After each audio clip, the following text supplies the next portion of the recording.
our thinking when we think of libraries is that you're not selling books. You are selling books. You're selling books in a different kind of way. But I think that's something that we hope to change through writing more about it, getting agents to understand, actually, this is a key market. I'm Sarah Russo, the founder and CEO of Page One Media, a literary public relations firm that supports authors through all phases of the publicity, marketing, and book publishing process. Authors ask us questions every day, and we want to share those answers and our expertise with you.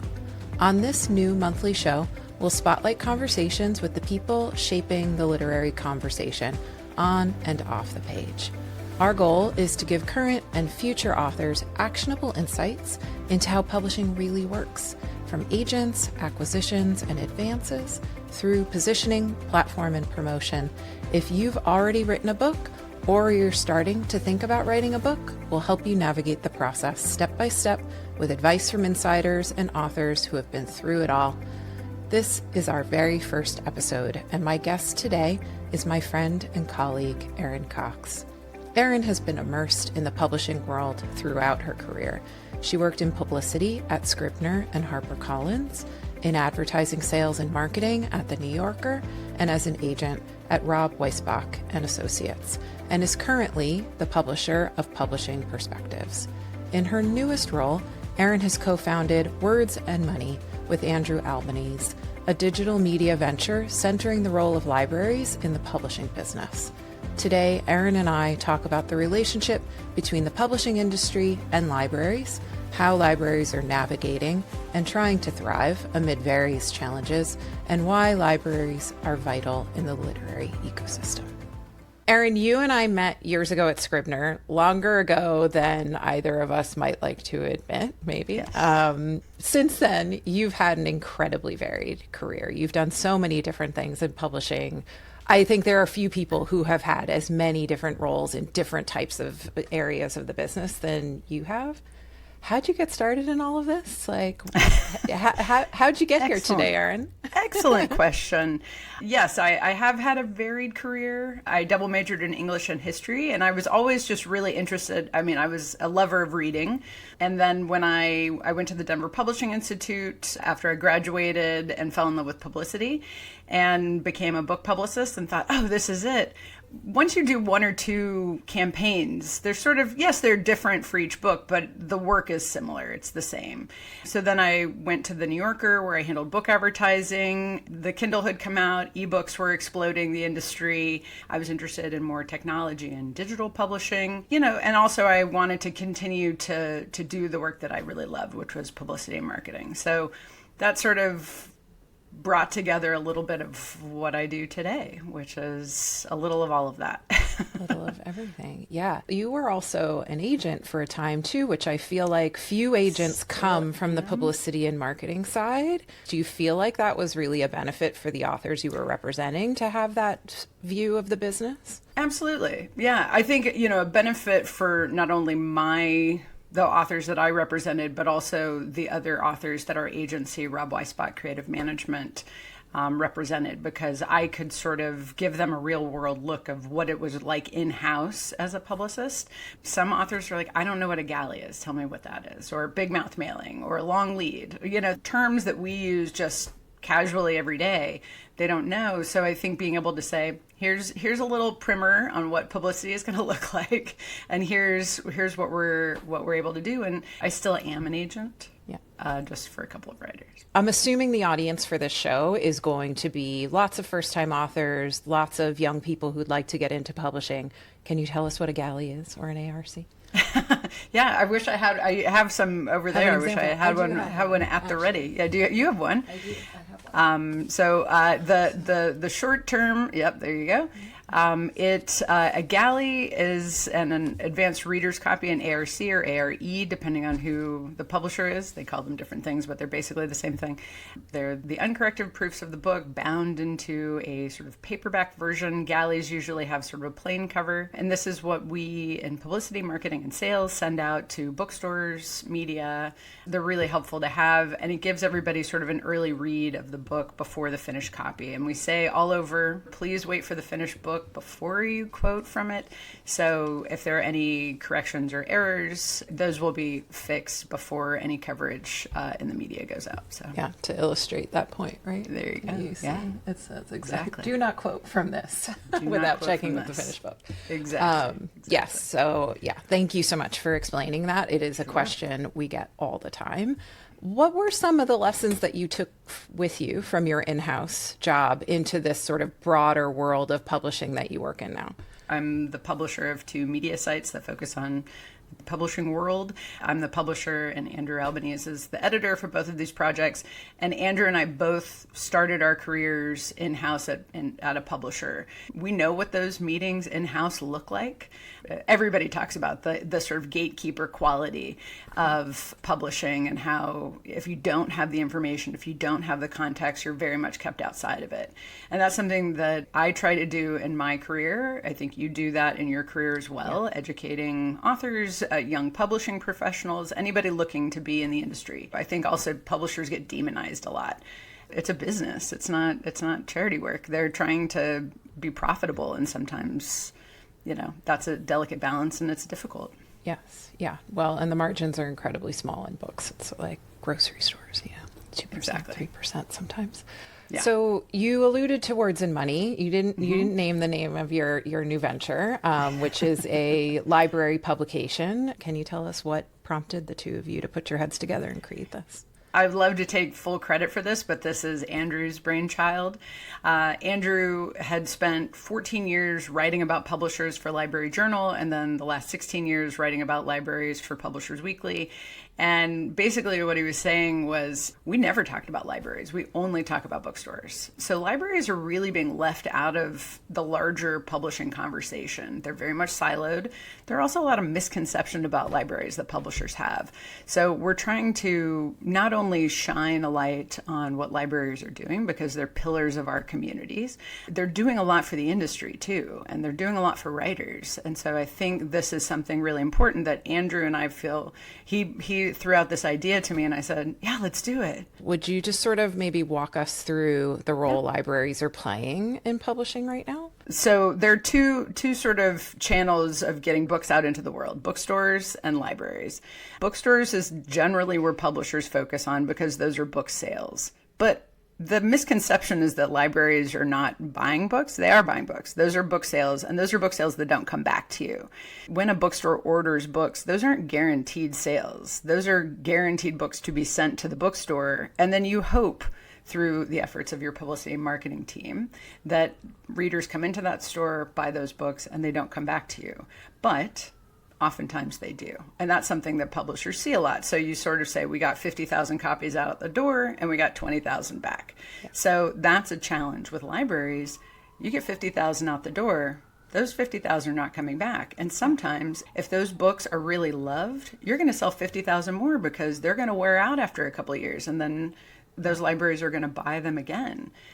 So that's a really key part of the library system that I think gets left out of the conversation. People are able to take the books out for free, but the libraries have to invest their budget in buying those books to begin with. So that is a key part of that whole equation that I think we sort of lose sight of when we talk about libraries. Well, and a library edition costs more than a general trade edition in a lot of circumstances. So publishers can make more money on that library edition sold to a library. And for ebooks, they're only allowed to be checked out a certain number of times, right, before the library needs to buy the license again. So as you're saying, right, that funnel of having libraries come on board and get behind your book, I think is one that can have dividends for many, many years to come. You have a piece on the Words and Money website by Oyan Mukherjee. And it's a fantastic piece. It's about going on tour with his mother for a cookbook called Heartland Masala. They set up a 40 event tour across the country, most of which takes place in libraries. He does this because he really doesn't want to be on social media. So I don't know that that's the exact correlation, but essentially he doesn't like social media. And I tell authors this all the time. If you don't love social media, you're never going to build a community there. So forcing yourself is not something that's worth doing. you can build community in lots of places. Your library, your local library is certainly one, as are your local bookstores. Do you feel like libraries are a pipeline for consumers? Do people check a book out from the library and then go buy it later? Well, let's talk for a second about community, because I think that's something that's really crucial. You and I started in the industry where we sent authors on tours because there was no social media 20 plus years ago when we started. The best way to get authors' attention and sell books is to put authors on, let's say, a 10-city tour, because then you were going to get, 50 sales in each city. You'd also get local media, all that stuff. A lot of that for bookstores, has dried up. It's been really difficult. It's hard to put somebody on a tour unless they have those local connections, unless there's a bookstore that's really behind the book, those kinds of things. And so we've pivoted more to social media because you could hit a lot of people with, one post. So if you have a big following, you could do that. Is it always successful? No, because your following may not be that engaged. And I absolutely agree with you. Just because social media exists doesn't mean that that's going to be, one, successful, and two, the authors have to be on it. I think if you're not going to be authentic, if you're not enjoying it, it's totally clear to your audience that you're hating it. and people are going to turn off. They're going to stop following you. So we talk a lot about how bookstores are sort of community builders. Libraries really are even more so, because people are going to libraries not just to check out books, but they're going to vote sometimes. They're going for information about things that are happening in their community. Sometimes they're going there because of children's programs. Sometimes they're doing that to kill time. Sometimes they're just stopping in because it's a convenient place to go to the bathroom. Bookstores need to make money, so they bring people in hoping that they'll buy books. Libraries bring people in because they want to be a part of the community. And so I think being able to provide, this content and this kind of great event with a mother-son duo talking about cooking, and that's a really rich program for a community. And I think the thing that's great about libraries is that they don't really care about when the publication date was. You can do an event 4 years from now with a book that came out,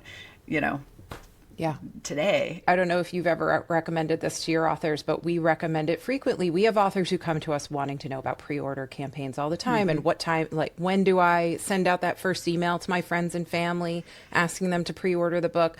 We tell our authors to also recommend that they go to their local library and fill out the request form. So if your local library isn't carrying your book, you can have friends or yourself go in and fill out the request form, and your local library will purchase a copy of your book. I don't want to get started on the hold system, though, which I hate. The hold system. Yeah. Well, yes, agreed. But I think that's the thing. Pre-orders at a bookstore versus holds at a library are totally different. Yeah. Pre-order at a bookstore is a guaranteed sale. Hold at a library is forcing a library to order more books than they actually need. That can actually hurt a library's budget because they're buying those books, or they're licensing, those ebooks, and that ends up becoming a challenge for the library. And it hurts small publishers because they're only going after the big blockbusters, and you're missing out on a whole swath of great books that libraries should have. Are there some false beliefs authors have about libraries? I think you just essentially said one about the hold system. Would you talk about that a little bit more? Because I think it's something a lot of people don't understand. Sure. So generally, libraries will purchase books or will get licenses for books based on a little bit on how many holds, I guess we'll call them customers, their customers have made for certain books. So they will say, wow, there's huge demand for this. We better get, 5 copies of this book. But then, people don't always come in for their holds. So I don't know if this has happened to any of you who are listening, but what happens to me sometimes is I put something on hold, it says 21 weeks. And then 2 weeks later, I have it because people don't really want to read that. Why did they put it on hold in the first place? It's sort of, we're getting people excited about this book. Yeah. We're getting people, that's our job as publicists and marketers, is you're getting people excited about this book, and people go, oh, great. I don't want to miss it. Right. And then it comes up ready for you to read it, but you're onto something else. I think just understanding that audience is different than an audience going to a bookstore. Oyen's piece shows that authors can be thinking about libraries as part of their marketing strategy. And we know our in-house partners are doing that work as well. But as you said in the beginning, that is a separate marketing silo, right? Library marketing, similar to academic marketing, is totally separate from what we think of as traditional sort of trade marketing for a book directly to consumers like us. Are there ways for authors to participate in that? Is that something that's fully handled in-house? Do you know? I would say it's almost exclusively handled in-house. Doesn't mean that authors can't ask to be a part of it, and it doesn't mean that they shouldn't. And our thinking when we think of libraries is that you're not selling books. You are selling books. You're selling books in a different kind of way. But I think that's something that we hope to change through writing more about it, getting agents to understand, actually, this is a key market. I think authors should look for readers. That's the thing that I think is really clear. We as an industry sort of forget about the reader sometimes. Yeah. And I always say, I know you probably do too, I always want to know who the reader is. Yeah. And what do they read, watch, listen to? Where can I find them? What format do they want to engage with the content? And, what is it? So who are they and how do I get to them? Libraries can help provide that pathway to a great, huge swath of readers that they may not be engaging with. There's the constant lament of the price of books. And I think a lot of people default to buying books on Amazon because they're just so cheap. Gosh, they're just dirt cheap on Amazon. And there's reasons for that, right? We understand that. And we could have a whole segment on that, right? Books as loss leaders and the rise of Amazon and the whole rest. And we're not going to devote any length of time to that. It'll be part 2. But I mean, my response to that is always, but you have a library, right? Like, that's always my pushback for people who feel insistent that they have to buy books from Amazon because it's so much more affordable than buying it anywhere else. You could support your library instead. Absolutely. Yes. Absolutely. Just talking about the price of books, actually moderated a really interesting panel with international booksellers. I was asking them how bookstores could engage with publishers more and what they should be talking about. And that's what they all said, price of books. We have customers coming in who would like to buy a book, but they can't because it's too expensive. And they are. Books are expensive, They're a luxury item these days. They are a bit of a luxury item, but like people still go to the movies, and I get more time of entertainment out of a book than I do out of a 2-hour movie, which is, these days almost the same price. We all have our vices, our thing. Mine is books. You could guess this, right? Like I buy a lot of books. Just this week alone. A lot of books. And I feel very fortunate. I now have an indie bookstore called Lofty Pigeon that's right around the corner from my house. And that is such a gift for us here. But it's not the same everywhere. We do have now thousands. Once again, we've sort of surged back up to thousands of independent bookstores across the country.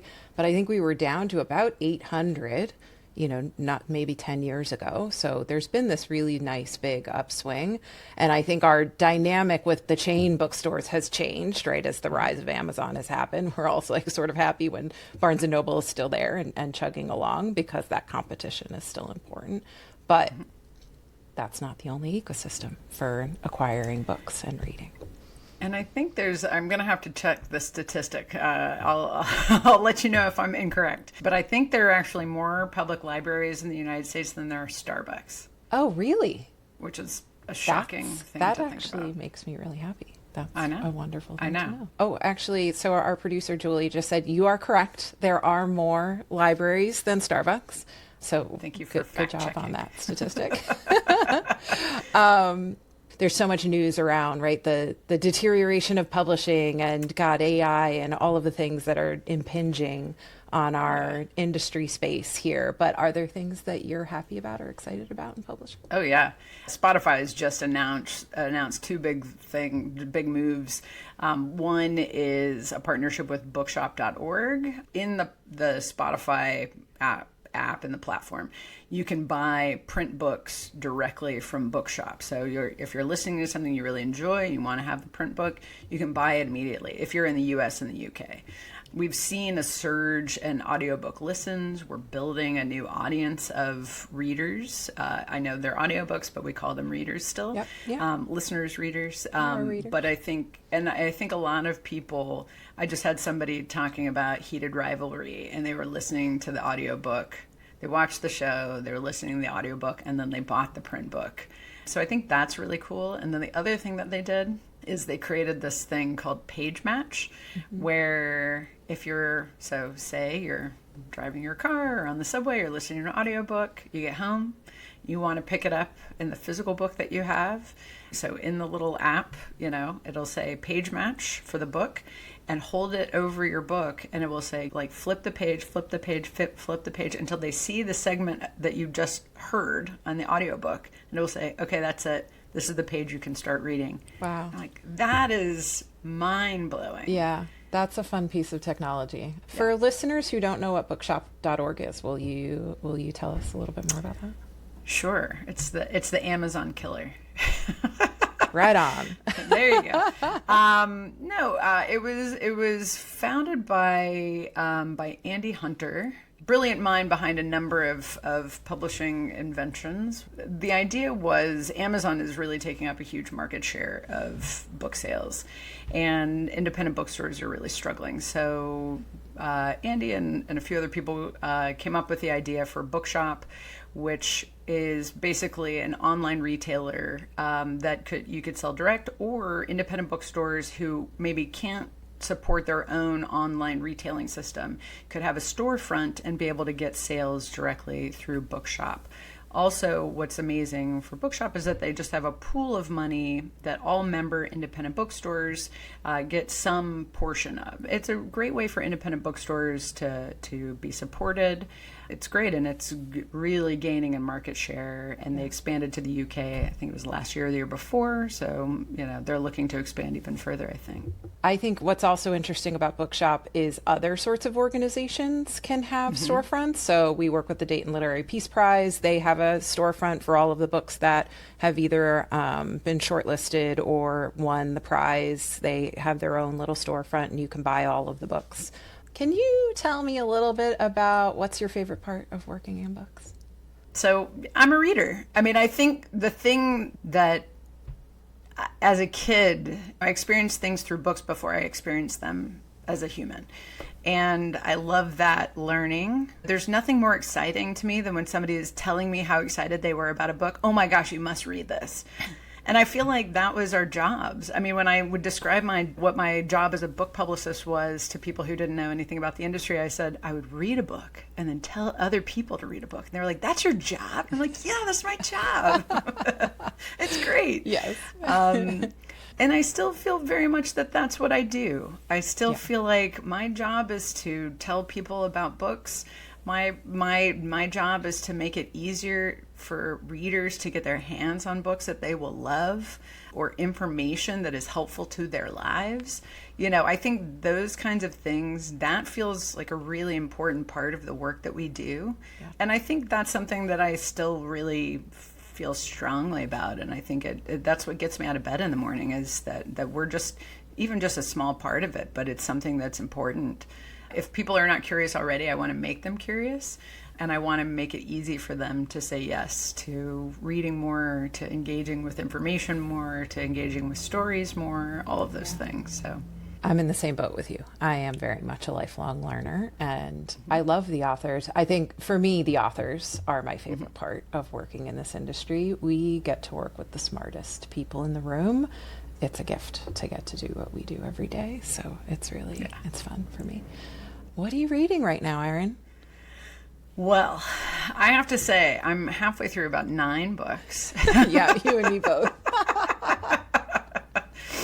So I was late to The Overstory by Richard Powers, which I absolutely fell in love with, and recommended it to so many people. Do you have it? Do you have it? Oh, no. I thought you were pulling it. I was like, oh, do you have it on your desk? Sadly. I haven't read it yet, but you've recommended it to me more than once. So now it's so officially good. 3 times. So I'm going to. Okay. All right. You got to do it now. So, but I'm in the middle of Playground, which is the more recent book of his. So I love that. And I'm also reading on the other side, Justin Cronin's The Ferryman, which I loved. I loved his vampire trilogy, and so this is a newer book, not in the trilogy, but I like a good vampire book. When I first got my start, I worked for the publisher who published Anne Rice. And I remember the day that her manuscripts, so we used to have a stack of manuscripts in front of my desk.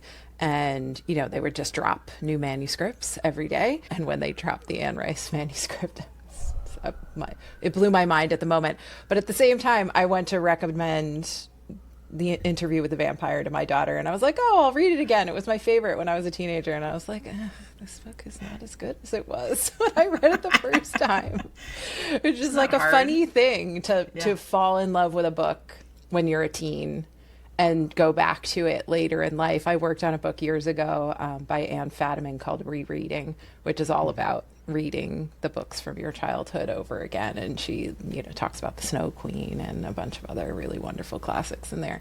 And it's a funny thing to go back and revisit those stories that you fell in love with once upon a time and see where they land with you now. My favorite book is My Antonia by Willa Cather. Oh, yeah. And I was recommending it to somebody, and so I reread it, and it hits you different when you're an adult. I read it as a teenager and loved it, and I was like, oh, that's what love is. That's what friendship is. All that. And reading it as an adult, I was like, oh, it's like even more heartbreaking. Yeah. And I read, I got to set this down for a minute. I'll pick it back up, and it just hit me very differently. There were so many books that I read with my kids that I had read as a child and then read to them when they were little. And was surprised at, like, Alice in Wonderland is completely different as an adult than as a child. Laura Ingalls Wilder's books, that was from the perspective of decades past and the way they engage with the indigenous peoples. Like, that was something that I didn't really have any visibility into as a child or depths of understanding, and to come back to it as an adult and read it again is very interesting. And that actually led me to read her biography. But it does really change. It changes so much, right? Like, your perspective. But that's the lifelong learning, right? Like, that's the curiosity to go back to something that you think you love and see if you still do. Well, and I think that's one of the things I would like to encourage everyone to continue learning, because I think that's the challenge too. I think you raise an interesting point too about fostering that curiosity. And, one thing, as a parent, my kids are older now, they're both teens, but encouraging them to read and making sure that they are readers and are curious requires letting them explore their own way. Whatever they wanted to read, I let them read. And I think it was Judy Blume who said, nobody got hurt by a book, right? So unless your kids are throwing their books at each other, right? Like, let them read whatever they want. If you're struggling with getting your kids to read, I think it's very, very important to let them have that freedom. Erin, this has been fantastic. Thank you so much for joining us here on our very first episode. I appreciate your time. Thanks for having me. Thanks for listening to the Publishing Playbook. I'm your host, Sarah Russo. This episode was produced by Julie Kanfer with support from Bella Gibb and the team at New Books Network. For more information about Page One Media, please visit our website at www.pageonem.com. Keep on reading, and we'll talk to you soon.